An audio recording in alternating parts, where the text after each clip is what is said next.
On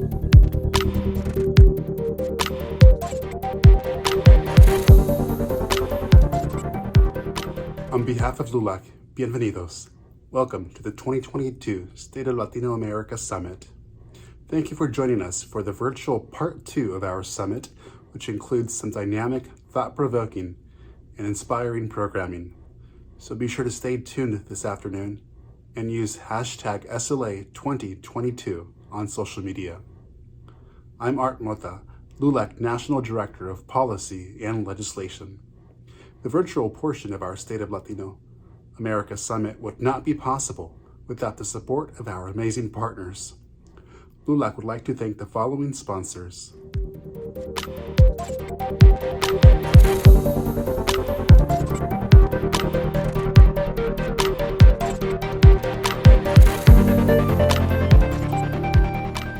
Now, without further ado, let's get the summit started. Here's LULAC National CEO, Sindy Benavides.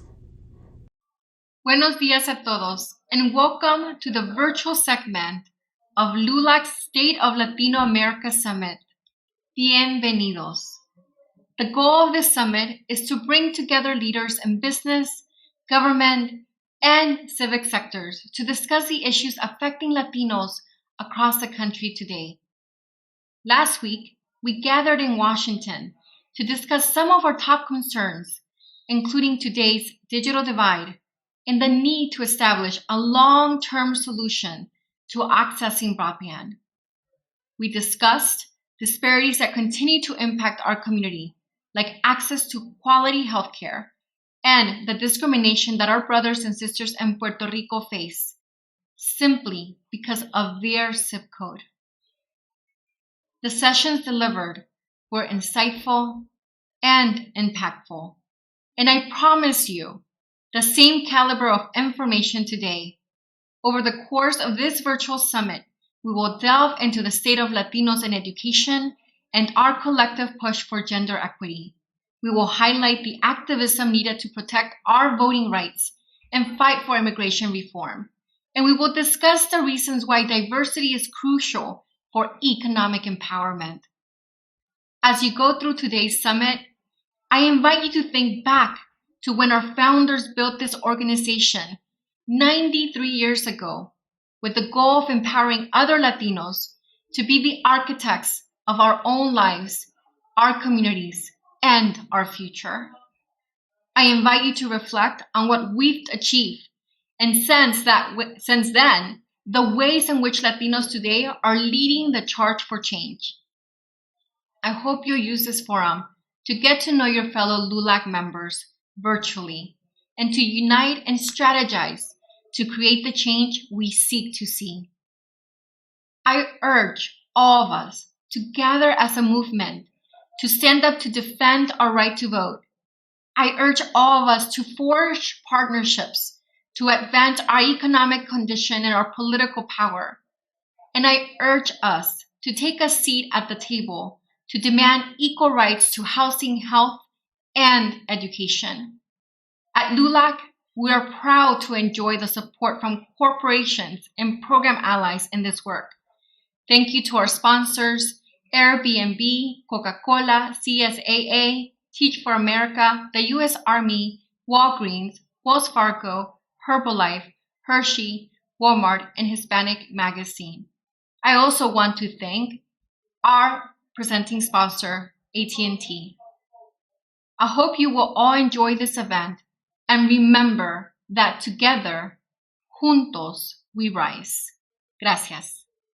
Thank you, Sindy. Now let's welcome our next speaker, Julie Chavez Rodriguez, Director of the Office of Intergovernmental Affairs at the White House. And thank you for inviting me to provide opening remarks for LULAC's 2022 State of Latino America Summit.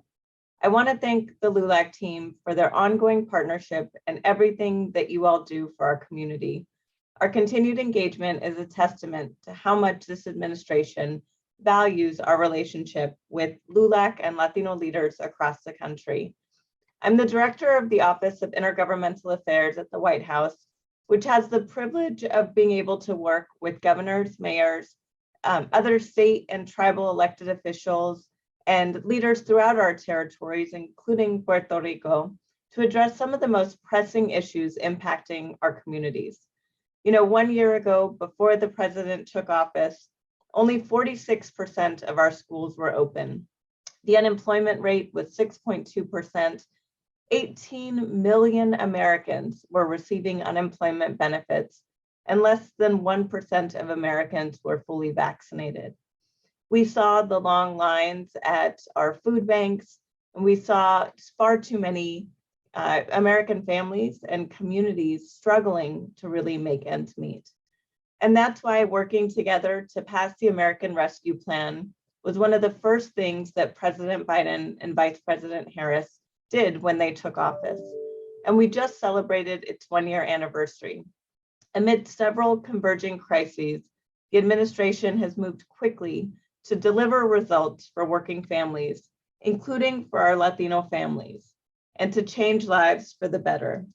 The American Rescue Plan changed the course of the pandemic and delivered immediate relief for hard-hit Latino families and small businesses who really bore the brunt of so much of this pandemic. The American Rescue Plan helped to build a bridge towards economic recovery and is expected to reduce poverty in the Latino community by almost 40%. Tens of millions of families received monthly child tax credit payments, a provision that we believe has lifted 1.7 million Latino children out of poverty. And approximately $11 billion was distributed to Hispanic serving institutions, and $28.6 billion was distributed to small businesses and restaurants through the Restaurant Revitalization Fund. Additionally, we passed the Bipartisan Infrastructure Law, which will rebuild America's roads, bridges, and railways, expand access to clean drinking water to make sure that no child is subject to drinking water that is impacted and has lead in it, ensuring that every American has access to high-speed internet, and really being able to tackle the climate crisis and invest in environmental justice projects. Now, these funds have been transformative already, and we will continue to make sure that they drive an equitable recovery so that Latinos across our country have access to the benefits as well as the new job opportunities that will come about as a result of our once-in-a-generation investments in rebuilding the nation's infrastructure. And this is really what it's all about. This was President Biden's vision when he ran for office, to be able to bring people together to get things done, to unite our country, to prove that America can still do big things, and we together can come together and move our country forward. Now, all of this is a critical part of our agenda moving forward. And we know that while we've made tremendous progress together, there is still so much work left to be done.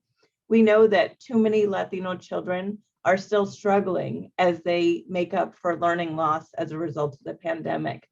We know that the mental health crisis is continuing to impact so many of our children and our families, and we need to continue to invest in those efforts.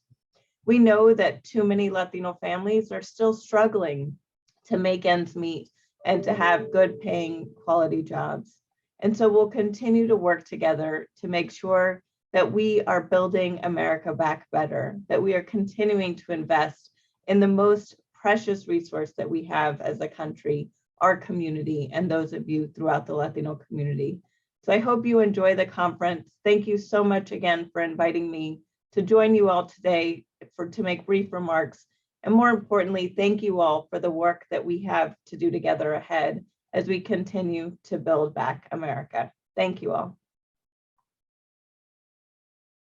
Now let's jump into our first panel for today on the national stage, the state of Latinos in education, expanding opportunities for all. Confronting persistent academic achievement gaps, lowering the cost of college, and lack of representation are only a few issues to address.